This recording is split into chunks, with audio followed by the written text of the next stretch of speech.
Hello दोस्तों, आप सभी का स्वागत है मेरे YouTube channel study with HS में। तो हम लोग जो है नेवी एमआर का प्रैक्टिस सेट कर रहे हैं, इसके पब्लिकेशन का, जिसमें हम लोग प्रैक्टिस सेट फर्स्ट का पार्ट 1 कंप्लीट कर चुके हैं। ठीक है, अब हम लोग करने जा रहे हैं पार्ट सेकंड, जिसमें मैथ और साइंस होती है। ठीक है, तो अब वो हम लोग शुरू करने वाले हैं। तो चलिए शुरू करते हैं। जैसा भी वीडियो आप लोगों को लगे कमेंट करना और लाइक और सब्सक्राइब ज़रूर करना, जिससे हम लोग मोटिवेट हों और ज़्यादा से ज़्यादा वीडियो बनाने की पूरी कोशिश करें। और ये पूरे प्रैक्टिस सेट के बाद कौन सा आप लोग चाहेंगे प्रैक्टिस सेट का सॉल्व, आप लोग बता सकते हैं। ठीक है, तो शुरू करते हैं आज का वीडियो। ये देखिए, ठीक है, तो ये पार्ट सेकंड है गणित एवं विज्ञान, इसको हम सॉल्व करना है। पहला क्वेश्चन है, देखिए, यदि 3:1 डबल अनुपात, ये जो ध्यान रखिएगा, ये जो सिंगल अनुपात होता है इसको अनुपात कहते हैं। ठीक है, और ये जो डबल अनुपात होते हैं इसको सर्वानुपात कहते हैं। ठीक है, ठीक है, और 7:14, तो ए का मान क्या है? चलिए इसको हम सॉल्व करते हैं। 1 मिनट कॉपी।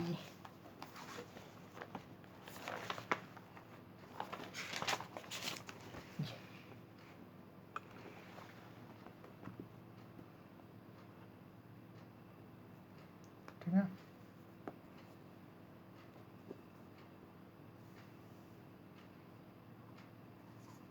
पहला नंबर हम लोग सॉल्व करने जा रहे हैं।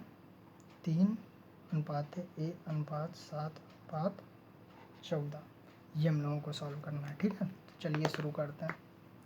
तो देखिए, अनुपात का जो होता है, अनुपात का मतलब होता है बटा।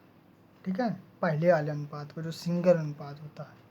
ठीक है, सिंगल अनुपात, तो ये होता है 3/e। ठीक है, और जो डबल अनुपात होता है इसको हम लोग सर्वानुपात कहते हैं। डबल अनुपात को हम लोग सर्वानुपात कहते हैं। तो ये होता है बराबर, ये रियल में बराबर ही होता है। ठीक है, तो ये हो गया बराबर, और 7/14। ठीक है, तो अब त्रियक गुणा कर लेंगे, तो ये आ जाएगा कितना, 7a बराबर 42। ठीक है, इसका इधर करेंगे, इसका इधर करेंगे। ठीक है, और a बराबर 42/7। ठीक है, तो a का मान जो आएगा 7×42, 6 आ जाएगा। ठीक है, option number A, option number A हमारा सही आंसर। अब चलिए दूसरा क्वेश्चन। ठीक है, दूसरा, अब हम लोग दूसरा करने जा रहे हैं।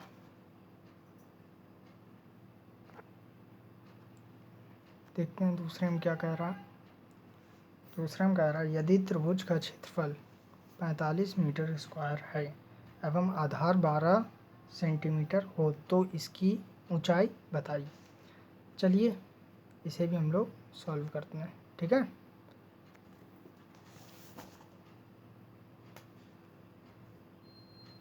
तो क्षेत्रफल 45 मीटर स्क्वायर दिया है त्रिभुज, ये त्रिभुज है। ठीक है, तो इसका क्षेत्रफल दिया है 45। ठीक है, और इसका आधार दिया है, ये जो दिया है वो दिया है कितना, 12 सेंटीमीटर। ठीक है, तो इसकी ऊंचाई हम लोगों को ये निकालना है, ये निकालना है, ये। ठीक है, तो ये हमने मान ली h। ठीक है, अब देखना, त्रिभुज का क्षेत्रफल जो होता है, इसका जो सूत्र होता है वो होता है 1/2 आधार गुणा ऊंचाई। ठीक है, 1/2 आधार गुणा ऊंचाई, बस इस पे मान रख देंगे और कुछ खास है ही नहीं इस क्वेश्चन में। 45 बराबर 1/2, आधार में आधार है 12, ऊंचाई है h, 2×12, h बराबर 45/6। 7.5 centimeter. Option number C is the correct answer. ठीक है, अब चलिए तीसरे क्वेश्चन पे आते हैं। तीसरा मैं आप लोगों को दिखा देता हूँ। ठीक है, ये देखिए तीसरा नंबर। ठीक है, एक पहाड़ी की चोटी का एक मीनार के पाद से उन्नयन कोण 60 अंश और मीनार की चोटी से पहाड़ी के पाद का साथ उन्नयन कोण 30 अंश है। यदि मीनार की ऊंचाई 50 मीटर है तो पहाड़ी की ऊंचाई क्या है? चलिए इसको सॉल्व करते हैं। ठीक है, यहाँ करते हैं इसको।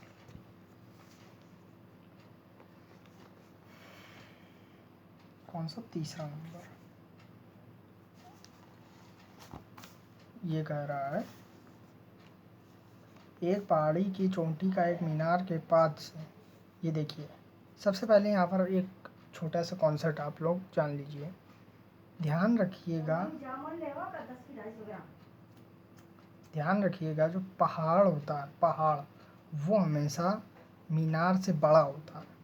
पहाड़ हमेशा मीनार से बड़ा होता है।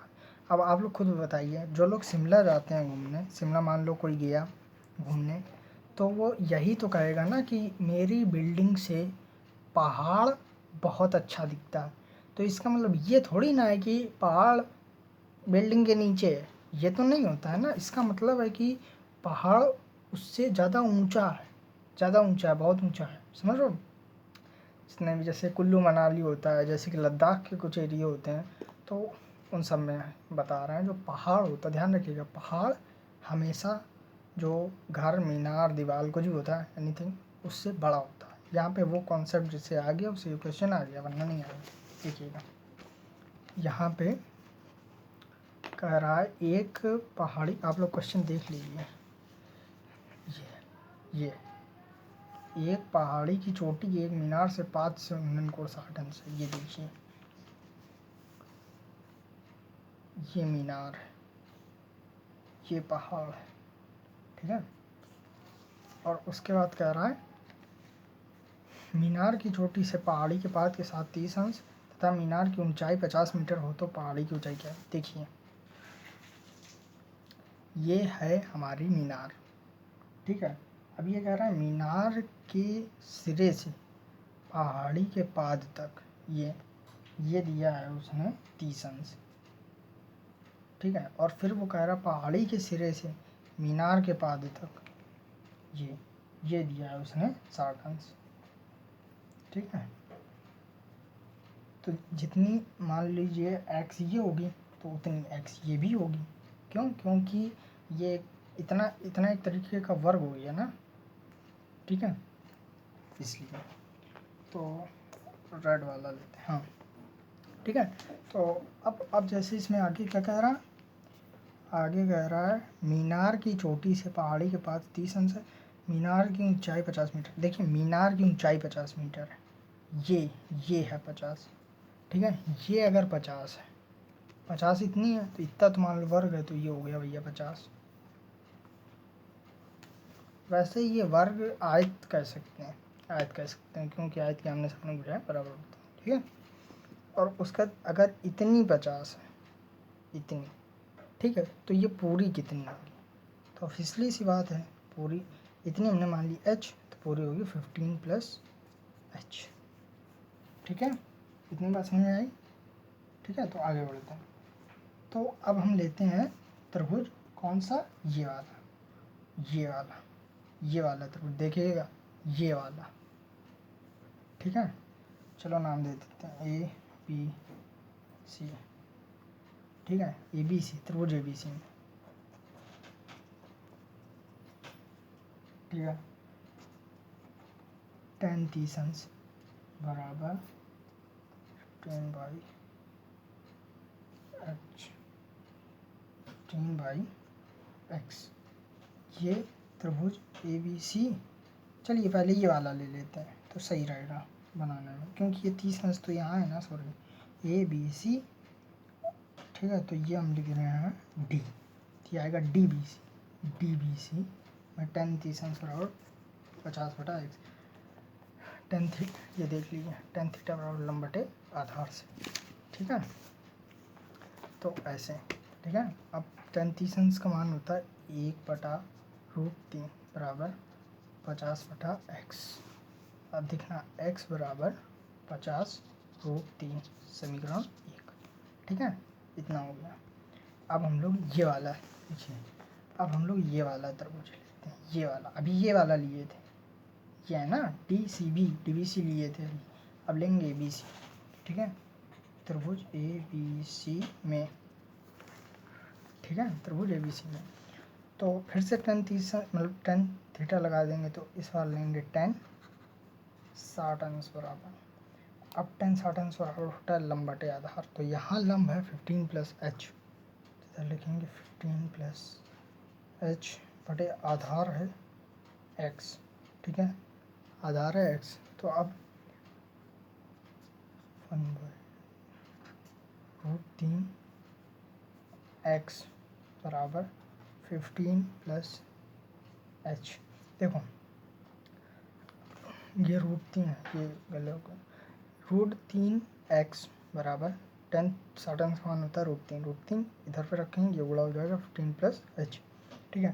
तो अब h x का मान रख देंगे, तो ये आएगा √3 गुणा 50 √3 बराबर 50 + h। तो h का जो मान आएगा वो आ जाएगा, ये देखो इधर आ जाएगा 150 माइनस का, ये 50 इधर आ जाएगा, h बराबर 100 मीटर, ठीक है, ये आपका आंसर हो जाएगा, ठीक है, समझ में आया। ये अभी आप लोगों को लग रहा है बड़ा, लेकिन रियल में ये छोटा है, और समझाने के चक्कर में इतना बड़ा हो गया। चलिए अगला क्वेश्चन चलते हैं। तो ऑप्शन कौन सा सही है? Option number B, option number B सही है, ठीक है। चलो अगला क्वेश्चन आता है, क्वेश्चन नंबर 4। देखो ये दिख रहा है 4, तो चौथा जो है, किसी विद्यालय के 40% विद्यार्थियों और 50% विद्यार्थी क्रिकेट खेलते हैं, 40% विद्यार्थी फुटबॉल खेलते हैं, 50% विद्यार्थी क्रिकेट खेलते हैं, 80% कुछ नहीं खेलते हैं, तो कितने प्रतिशत दोनों खेलते हैं? अब इसमें ये पूछ रहा है कितने प्रतिशत विद्यार्थी दोनों चीज़ खेलते हैं। तो अब देखो कितने प्रतिशत विद्यार्थी दोनों खेलते हैं, तो देखो इसके मैं 2 मेथड बताऊँगा, जो सा सही लगे वो आप लोग कर लेना। सबसे पहले इसे हम वेन डायग्राम से बनता है, क्योंकि वो सिंपल रहता है, ठीक है। ये देखिए, ये हमने बना लिया वेन डायग्राम, ठीक है। तो अब ये है फुटबॉल, ये है क्रिकेट, ठीक है।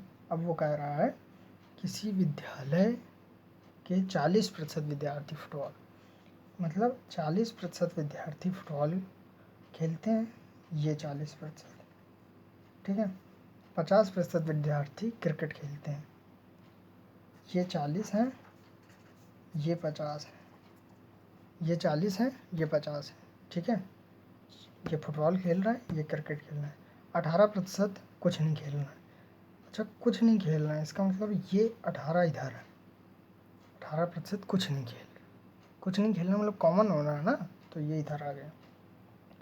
तो अब कितने प्रतिशत विद्यार्थी दोनों खेल सकते हैं? देखो कितने प्रतिशत विद्यार्थी दोनों खेल सकते हैं, हम इसे ऐसे समझ सकते हैं कि, अब पहले मैं इसको बता देता हूँ, आप लोगों को तरीका बता देता हूँ। पहले हम निकाल लें कि वह विद्यार्थी जो नहीं खेलते हैं। अब आप ही बताइए, 40% विद्यार्थी फुटबॉल खेल रहे हैं, तो कितने विद्यार्थी नहीं खेल रहे होंगे? अब कैसे निकालोगे? ऐसे तो निकालोगे 100 - 40 बराबर 60%। 60% विद्यार्थी फुटबॉल नहीं खेल रहे हैं, नहीं खेलने वाले, ठीक है। 40% विद्यार्थी, 60% विद्यार्थी नहीं खेल रहा। अब फुटबॉल क्रिकेट निकाल लेते हैं, 50% खेल रहे थे, 100 में से घटा देंगे तो आएगा 50% नहीं खेलेंगे, क्रिकेट नहीं खेलेंगे 50%, ठीक है।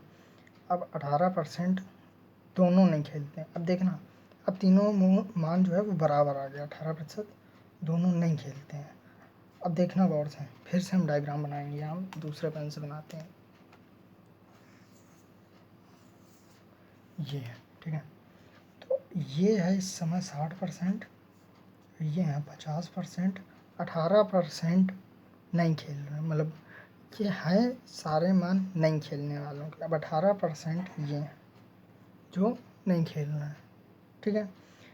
अब ये बताना, अगर ये 60 है जिनमें से 18 नहीं खेल रहे हैं, तो इधर कितने बचे होंगे जो ये 18 है, दोनों नहीं खेल रहे हैं, ठीक है। तो इधर कितने बचे होंगे जो केवल फुटबॉल नहीं खेल रहे? तो आप बताएंगे 42, ठीक है, 42%। अब कैसे निकाला 42? 60 माइनस 18 करके। क्योंकि ये बताइए कि ये 18% नहीं खेल रहे हैं, तो लेकिन ये 18% दोनों से नहीं खेल रहे हैं, दोनों से कॉमन है। हमें निकालना है केवल और केवल फुटबॉल का, तो आ गया 42। अब इसी प्रकार क्रिकेट में कर देंगे, तो 50 में से 18 इधर घटा देंगे, तो ये इधर हमारा आ जाएगा 32%। विद्यार्थी क्रिकेट नहीं खेल रहे हैं, 42% विद्यार्थी फुटबॉल नहीं खेल रहे हैं। इतना समझ में आया? चलो आगे बढ़ते हैं, ठीक है। तो अब कह रहा है, आगे कह रहा है कि तो कितने प्रतिशत विद्यार्थी दोनों खेल सकते हैं। देखिए, तो कितने प्रतिशत विद्यार्थी दोनों खेल सकते हैं, इसका मतलब देखिए, अगर हम आपको, ठीक है, आपको मान लीजिए 7 रुपए की चीज़ थी, ठीक है, हम आपको 10 रुपए की दे दें, ठीक है, तो कितने का नुकसान हुआ बताइए? 7 की चीज़ बिकती है, हम 10 रुपये में दे रहे हैं, कितने का नुकसान हुआ? 3 का हुआ। कैसे निकाला ये 3? मतलब जितने की हमें मिली है उसमें से, और जितने की बिकती है उसमें से घटा के, ऐसे तो निकालेंगे, तभी तो 3 आया, 10 माइनस 7। इसी तरह हमको निकालना है जो क्रिकेट और फुटबॉल खेलते हैं, हमारे पास है जो नहीं खेलते हैं, ठीक है। और टोटल विद्यार्थी कितने होते हैं? 100%, ठीक है। तो 100% में हम इन्हें घटा देंगे, तो जितना आएगा वो खेलते हैं, दोनों खेलते हैं ऐसे। अब देखिए इसे करते कैसे। 100% टोटल थे, ठीक है, अब इसमें करेंगे माइनस। 100% टोटल थे, अब इसमें करेंगे माइनस। अब हम करेंगे 42%, ठीक है, जो फुटबॉल मतलब फुटबॉल नहीं खेलते हैं, प्लस 32% जो क्रिकेट नहीं खेलते हैं, और प्लस 18% जो कुछ नहीं खेलते हैं। इतना समझ में आया? बस, अब इसको सॉल्व कर देंगे। 100 माइनस 92%, तो 4 8 92, तो ये आएगा 8%। 8% इसका करेक्ट आंसर हो जाएगा, ठीक है। ऑप्शन नंबर डी इसका आंसर हो जाएगा। अब चलिए अगला क्वेश्चन, नहीं यहाँ बता देते हैं, ठीक है। यहाँ देख लीजिए आप लोग, कौन सा? 5वां नंबर। क्या कह रहा है? कॉस 37 अंश और साइन 53 अंश का मान। ध्यान रखिएगा, ऐसे क्वेश्चन जब भी इस तरह क्वेश्चन आ जाए, बटे में दिया हो और इनका मान पूछे, तो ज़्यादातर क्या सभी का आंसर होता है एक, ठीक है, एक ही आंसर होता है। तो अब इसे सॉल्व कैसे करते हैं? पहले ये तो थी ट्रिक। अब ये देखिए इसको सॉल्व कैसे करते हैं। कॉस 37 अंश को हम लोग लिख सकते हैं, कॉस 37 अंश। साइन 53 अंश को हम लोग लिख सकते हैं साइन 90 माइनस 37 अंश 53 अंश। तो ये आ जाएगा कॉस 37 अंश बटे कॉस 37 अंश बराबर 1। ये हमारा हो गया answer. Option number B is correct, ठीक है। अब अगले क्वेश्चन में आते हैं।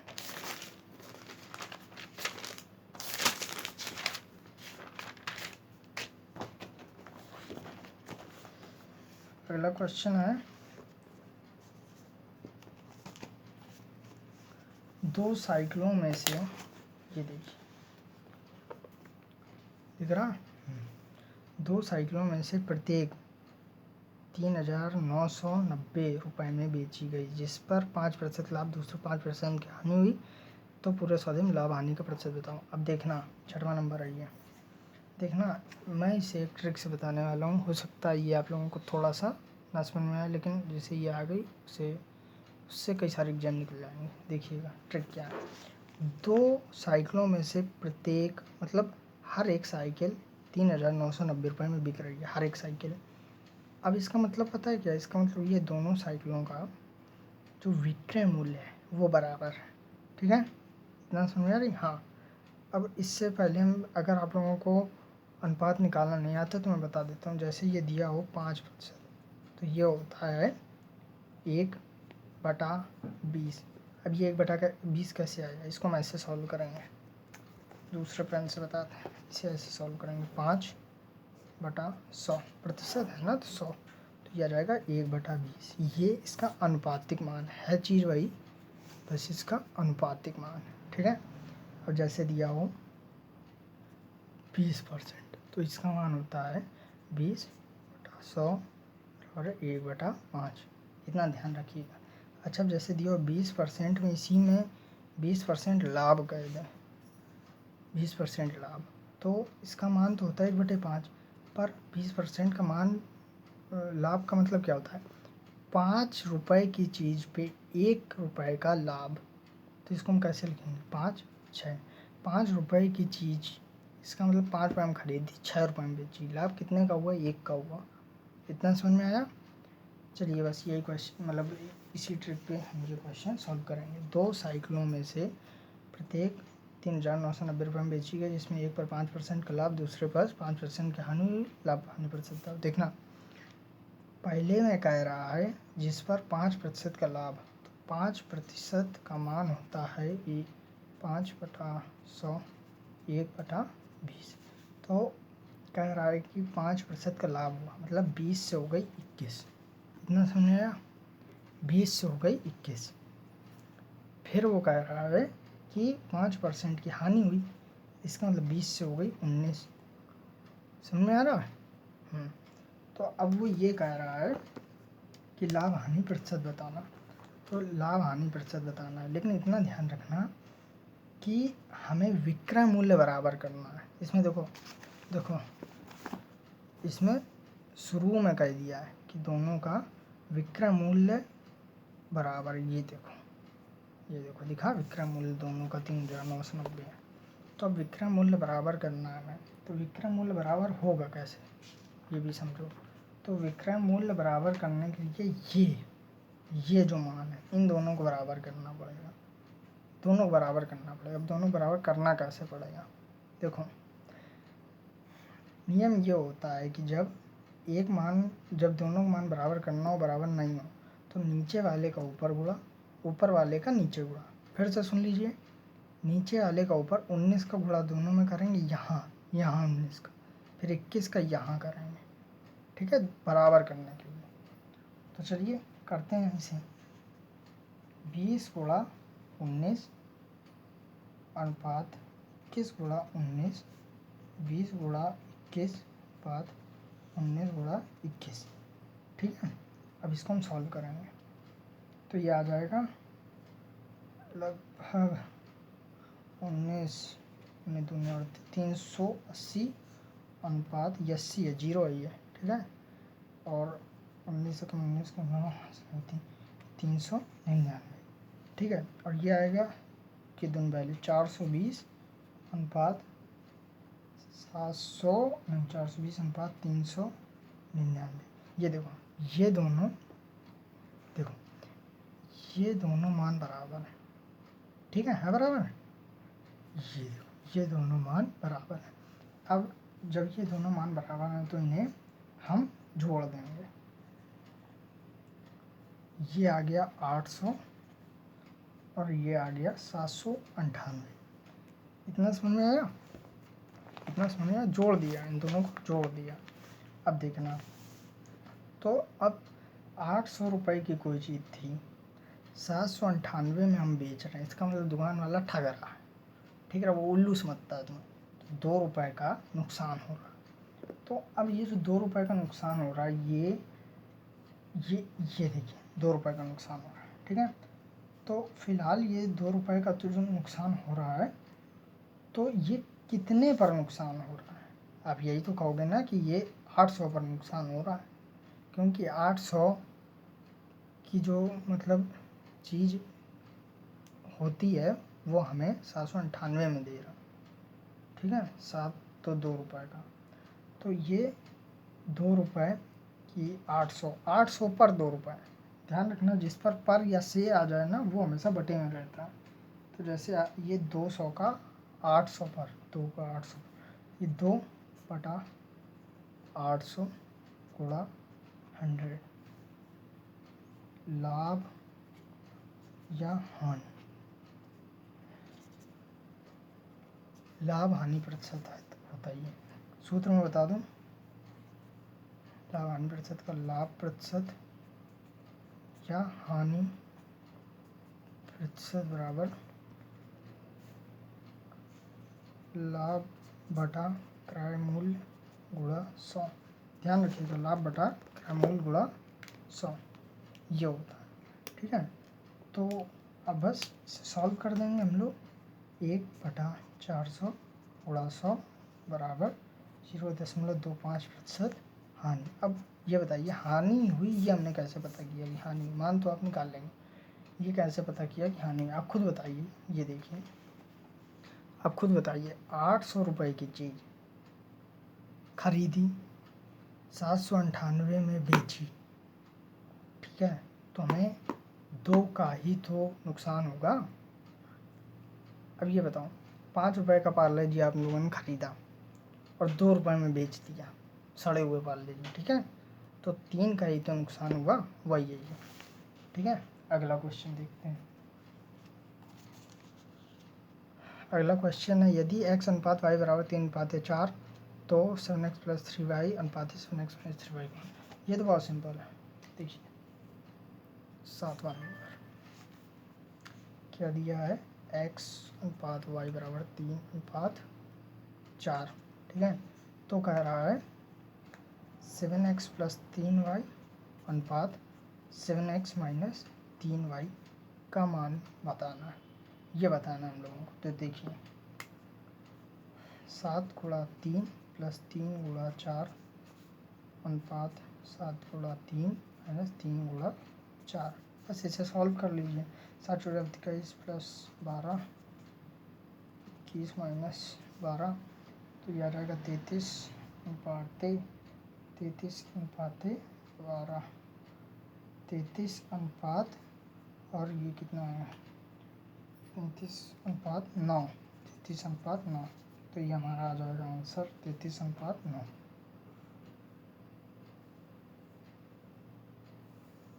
या फिर इसको और जैसे ऑप्शन में तो दिया नहीं, तो इसे हम और सॉल्व कर सकते हैं।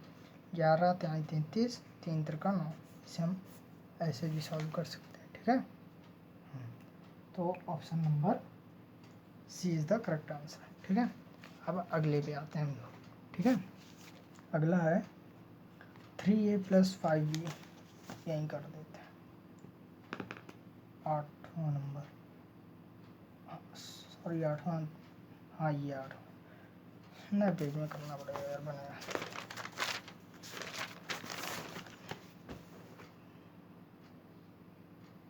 ये देखिए, ये 8वां नंबर। ठीक है, तो ये कह रहा है पुनीत और अप्पू की आयु का अनुपात 2:3 है। 3 वर्ष पश्चात इनकी आयु का अनुपात 3:4 है। तो पुनीत की वर्तमान आयु बताना है। ध्यान रखिएगा, कह रहा है कि पुनीत की आयु, ध्यान रखिएगा, दोनों की आयु का अनुपात 2:3 है। हमने मान लिया कि उन दोनों की जो आयु है वो है वर्तमान आयु x है। माना वर्तमान आयु बराबर x। ठीक है, अब हमने माना वर्तमान आयु x है, तो पुनीत बराबर हो जाएंगे 2x, क्योंकि अनुपात दिया है। ये जो एग्जैक्ट वैल्यू है ये कुछ भी हो सकती है, अभी तो पक्का नहीं है ना कि ये कितनी है। तो और जबकि क्वेश्चन में अनुपात दिया, अनुपात एग्जैक्ट वैल्यू नहीं होती है, तो इसलिए इसका गुणाम कर सकते हैं। ठीक है, पुनीत। और उसके बाद जो है दूसरा कौन है, दूसरा अप्पू। तो अप्पू है 3x। ठीक है, क्योंकि अनुपात दिया था, समझ लो आप लोग। ठीक है, तो अब देखिए कह रहे हैं कि 3 वर्ष पश्चात। अब ये बताओ कि आप मान लो 5 साल के हो, 3 वर्ष बाद कितने साल के हो जाओगे, 8 साल के हो जाओगे ना। तो ये 8 साल कैसे निकाला, ऐसे निकाला 5 + 3, ऐसे तो निकाला ना। तो वैसे इधर देखिए 3 वर्ष पश्चात दोनों हो जाएंगे 2x + 3 बटे 3x + 3 का इनका जो अनुपात दिया है 3/4। अनुपात को चाहे अनुपात वाले चिन्ह से लिख लो, चाहे बटे से लिख लो, बात कोई दिक्कत नहीं होती, यही होता है आंसर। ठीक है, तो जब हम इसको सॉल्व करेंगे त्रियक गुणा, तो यह आ जाएगा 8x + 12 बराबर 9x + 9। ये आ जाएगा 3x, नहीं तो ये आ जाएगा 8 9, ये जो है x बराबर 3, x बराबर 3 आ जाएगा। तो अब कह रहा है, अभी कह रहा पुनीत की आयु, पुनीत की आयु अब कह रहा है। तो पुनीत की आयु है 2x, तो 2 × 3 बराबर 6 वर्ष। ऑप्शन नंबर बी 6 वर्ष सही आंसर है। सुनिए फिर से मैं इसको रिवीजन करा देता हूँ, हो सकता है ना सुना।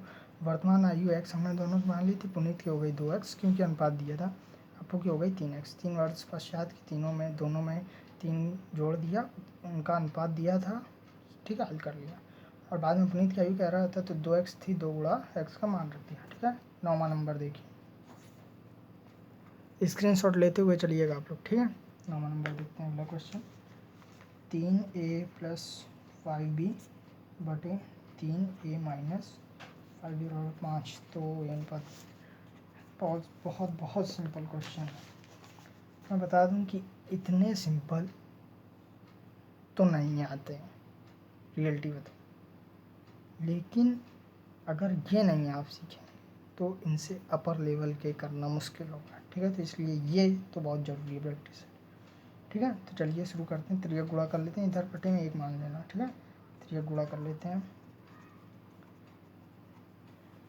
ठीक है, तो इधर आ जाएगा 30b बराबर 12a। ठीक है, ये 30 है, 30 नहीं तो 3a समझ लेना। 30b बराबर 12, तो इधर a/b बराबर 30/12। तो इसका मान जो आ जाएगा 5 5 2, ये 56 36 6 दूनी 12। ठीक है, option number D is correct. देखिए 10वां नंबर है, एक खेल गुब्बारे की परिधि को 30 सेंटीमीटर से बढ़ाकर 25 सेंटीमीटर कर दिया जाए, तो इसके अर्धव्यास में वृद्धि क्या होगी। देखिए कह रहा है कि 20 सेंटीमीटर से बढ़ाकर 25 सेंटीमीटर कर देते हैं।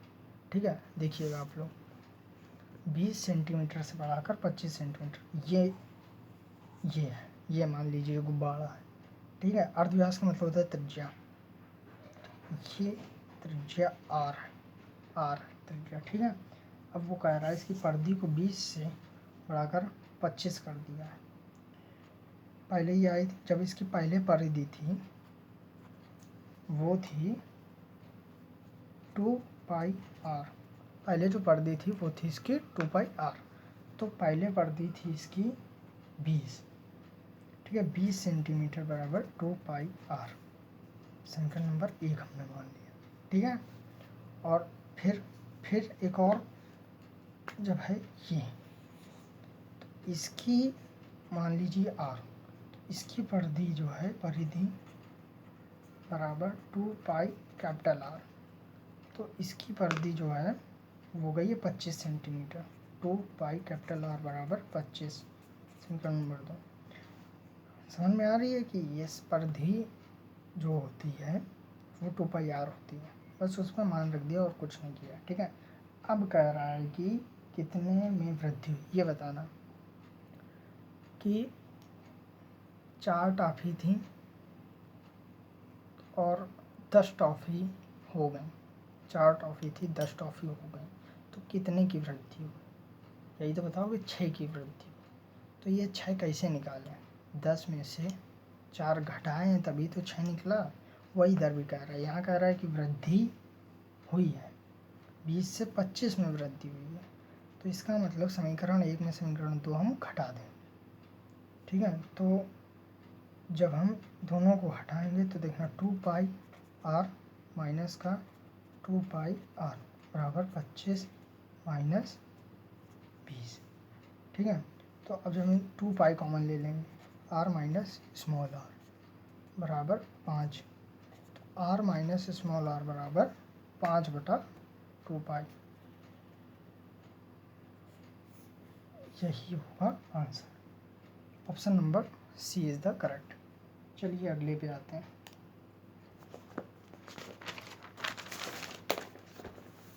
वीडियो अगर अच्छा लग रहा हो तो लाइक कर दीजिएगा। चलो अगला बढ़ते हैं। अगले में दिया है 2 संख्याएं एक तीसरी संख्या से क्रमशः 20% 50% अधिक का अनुपात बताओ। इन 2 संख्याओं में अनुपात बताओ। ये लाइन ध्यान रखना, इन 2 संख्याओं में अनुपात बताओ। 3 संख्याओं की बात कर रहे हैं। पहला में 20% वृद्धि हो रही है, बी में, दूसरे में 50% की वृद्धि हो रही है। तो हम ये मान लेते हैं कि जो सी है वो हम 100% मान लें। माना सी, ये जो है ये सी है। अब फिर कह रहा है कि पहली में 20% की वृद्धि हो रही है, इसमें हो गई 20% की वृद्धि। जितना परसेंट की वृद्धि हो सम उतना जोड़ दिया जाता है, इतना तो पता ही होगा। 20% की वृद्धि हो रही है तो 120 हो गया। फिर हो रही है 50% की वृद्धि, तो ये 150 हो गया। ये बी है, ये ए है। साफ सीधी बात कह रहा है 2 संख्याओं का, यानी ए अनुपात बी पूछ रहा। साफ सीधी बात, 150/120 बराबर जो है इसका आंसर आ जाएगा। तो जब 0 से 0 कट जाएगा, 3 × 5 = 15, 3 × 4 = 12, 5/4।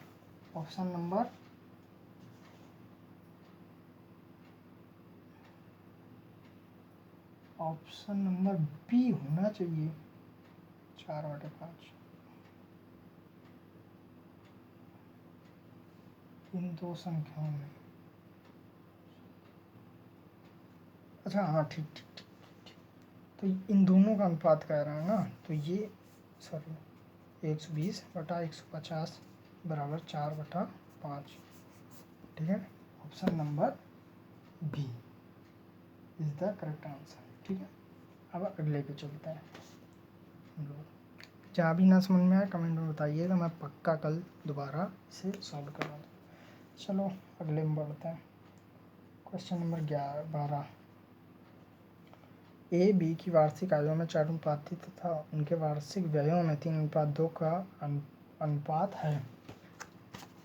यदि वर्ष के अंत में प्रत्येक 600 रुपये बचाता है तो ए की वार्षिक आय। देखिए, एक सबसे पहले मैं आप लोगों को एक सूत्र बता दूं। ऐसे क्वेश्चनों में एक सूत्र होता है, वो आप लोग लिख लीजिए कहीं या स्क्रीनशॉट लेते हुए चलना सबसे अच्छा। नहीं तो मेरे हिसाब से पहले बार में वीडियो आप लोग नॉर्मल देखा करो और फिर जब नोट्स बनाया करो। देखिए, जब मैं वीडियो पढ़ाऊँ तो कॉपी पेन लेकर भी बैठने की ज़रूरत नहीं, सिर्फ देखो। ठीक है, जब वीडियो ख़त्म हो जाए तब जो है नोट्स बनाने के लिए स्पीड तेज करके फिर से वीडियो देख लें। ये तरीका होता है पढ़ाने का, तुम लोगों को नहीं पता। चलो देखो, आय बराबर जो सूत्र होता है वो होता है खर्च गुणा बचत, इतना ध्यान रखना। अब वो कह रहा है कि आय निकालनी है तो दोनों का गुणा कर देंगे ऑफिशियली इस बात। ठीक है, तो 4:3, 3:2 गुणा कर देंगे 12, 5, 6। अब देखना, ये जो 6 है, ये 6 बचत है, ये 6 बचत है। 6 का मान है कितना दिया, 600। 6 का मान 600 है, तो जो 1 का मान होगा वो 600/6 बराबर 100। इतना समझ में आया। ये 1 का मान है, अगर ये 1 का मान है तो हमें कितने का चाहिए, हमें चाहिए 12 का, इसलिए 12 का, तो 12 गुणा 100 1200। ठीक, ये हो गया answer, option number A, option number A सही है। ठीक है, अब हम लोग पढ़ते हैं 13 नंबर में। ये बहुत सिंपल है, ए अपॉन बी एक्स माइनस 1 बराबर बी अपॉन ए एक्स माइनस 3। देखो मान लीजिए ये लिखा हो 10, सिंपल सा 10 लिखा हो, इसको जब हम 1/10 लिखेंगे, जब ये 10 था नॉर्मल 10, तो इसकी घात कितनी थी 1, जब हम इसे 1/10 लिख देंगे तो इसकी घात जब ऊपर जाएगी तो हो जाएगा 10 की घात -1। इसका मतलब समझ रहे हो, इसका मतलब ये होता है कि जो है अंश हर अगर बदल जाए, व्युत्क्रम हो जाए, तो घातें भी धनात्मक ऋणात्मक में बदल जाती हैं। बस कुछ नहीं करना है, ए अपॉन बी एक्स माइनस 1 बराबर, इसको हम उल्टा कर देंगे, उल्टा कर देंगे, व्युत्क्रम कर देंगे तो घातें बदल जाएंगे, तो हो जाएगा ए अपॉन बी की 3 माइनस एक्स। अब देखो जिन भी घात के आधार बराबर होते हैं तो वो घातें जो होती हैं वो बराबर हो जाती हैं, आधार बराबर तो घात भी बराबर, ये दोनों आधार बराबर हैं तो घात बराबर हो जाएंगे, तो ये एक्स माइनस 1 और 3 माइनस एक्स। जिस भी बच्चों को कहीं भी प्रॉब्लम बेझिझक बताइएगा, हम जरूर इसको सॉल्व कराएंगे। ठीक है, जब हम इसको सॉल्व करेंगे तो 2x बराबर 4 x बराबर 2। ठीक है, डी ऑप्शन सही है। अब चलिए हम लोग चलते हैं साइंस में। तो जो साइंस है ना, तो साइंस हम लोग शुरू करने जा रहे हैं।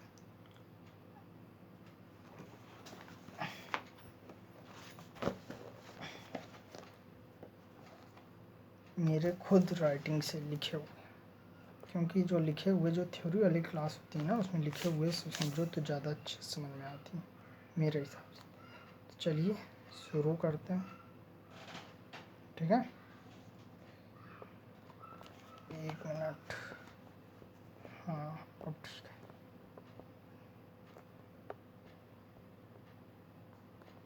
अब ठीक है, तो पहला क्वेश्चन है ध्वनि है। देखिए हम 10 सेकंड आप लोगों को देंगे, तो आप लोग आंसर दीजिएगा, उसके बाद फिर मैं आंसर दूंगा। ठीक है, ध्वनि एवं प्रकाश में किसका वेग अधिक होता है, ये आप लोगों को बताना। ध्वनि एवं प्रकाश में किसका वेग अधिक होता है, ये बताना। 10 सेकंड है आपके पास। चलिए मैं बताता हूँ, अब तक आपका आंसर आ गया होगा। तो ध्वनि एवं प्रकाश में सबसे ज़्यादा जो चाल होती है वो प्रकाश की होती है। कितनी, 3 गुणा 10 की घात कितनी होती है, 3 गुणा 10 की घात 8 मीटर प्रति सेकेंड। 3 गुणा 10 की घात 8 मीटर प्रति सेकेंड होती है। ठीक है, और आप लोग खुद सोचिए, ध्वनि की तेज नहीं हो सकती, क्यों, क्योंकि स्पेस में ध्वनि है ही नहीं। जब है ही नहीं तो तेज कैसे होगी, इतनी देर में तो प्रकाश आ जाएगा ना, तो इसलिए। आवेश, अब देखिए दूसरा क्वेश्चन, आवेश का मात्रक क्या है। ऑप्शन है coulomb, B ampere, C weber, D none of the. ठीक है, इनमें से आप लोग क्वेश्चन का आंसर बताइए। 10 सेकंड है। चलिए आप लोगों ने सोच लिया होगा, आवेश का जो मात्रक होता है वो होता है कूलॉम। ठीक है, आवेश का मात्रक कूलॉम होता है। आवेश के 2 सूत्र होते हैं, एक होता है Q बराबर NIT, एक होता है कि सीधा सीधा वाला I बराबर E/R से भी हम क्यों निकालते हैं, Q बराबर IR। ठीक है, तो NIT होता है Q बराबर, ठीक है, B बराबर CQ होता है, C जहाँ पे धारता होती है। ठीक है, वो सब हम लोग आगे पढ़ेंगे। अभी देखिए, ट्रांसफार्मर का प्रयोग किस धारा में करते हैं। ट्रांसफार्मर का प्रयोग किस धारा में करते हैं, ये रिपीटेड क्वेश्चन है और इम्पोर्टेंट, ये रिपीटेड क्वेश्चन और इम्पोर्टेंट। तो जो ट्रांसफार्मर का प्रयोग होते हैं वो हमेशा प्रत्यावर्ती धारा में करते हैं, ध्यान रखिएगा, हमेशा प्रत्यावर्ती धारा में। अगला क्वेश्चन, सबसे अधिक उपग्रह किस ग्रह के हैं। तो ध्यान रखिएगा, सबसे अधिक उपग्रह शनि के हैं। पहले बृहस्पति के थे लेकिन अब शनि के हैं। शनि के हैं 81 और बृहस्पति के हैं 79। लोग कंफ्यूज हो जाते हैं, लोग बृहस्पति टिक करके आते हैं और 1 नंबर गंवा के चले जाते हैं, तो इसलिए जो है इसका ऑप्शन है option number A, Shani. Shani is the correct answer. ठीक है। अब अगला क्वेश्चन देखिए, जब हम पानी में खड़ी नाव से ज़मीन पर उतरते हैं तो नाव, ध्यान रखिएगा, जब हम खड़ी नाव से ज़मीन पर उतरते हैं तो जो नाव होती है वो पीछे की ओर खिसकेगी। क्यों खिसकेगी? क्योंकि यहाँ पर न्यूटन का तीसरा नियम लगता है, क्रिया प्रतिक्रिया बल। नाव में जब हम आगे की ओर लगते हैं तो जब हम नाव में कदम रखते हैं या नाव से उतरते हैं तो वो पीछे की ओर भागती है, इसीलिए। ठीक है, तो ऑप्शन नंबर बी सही हो जाएगा। अगला क्वेश्चन देखिए, चालक तार की लंबाई बढ़ाने पर चालक का प्रतिरोध, ध्यान रखिएगा, जब लंबाई बढ़ाते हैं तो प्रतिरोध बढ़ेगा, क्योंकि एक सूत्र होता है R बराबर रो एल अपॉन ए, R बराबर रो एल अपॉन ए, जहाँ पे R प्रतिरोध होता है, L लंबाई होती है, ए क्षेत्रफल होता है, रो शीर्ष प्रतिरोध होता है। ठीक है, तो L बढ़ेगा, R भी बढ़ेगा, सीधी सी बात है। ठीक है, ऑप्शन नंबर बी पड़ता है। विटामिन ए की कमी से, सब लोग जानते हैं विटामिन ए की कमी से रतौंधी रोग होता है। ठीक है, option number C is the correct answer. अब देखिए, ये दिया है ईसीजी संबंधित है, तो ध्यान रखिएगा ईसीजी हृदय से संबंधित है। किससे?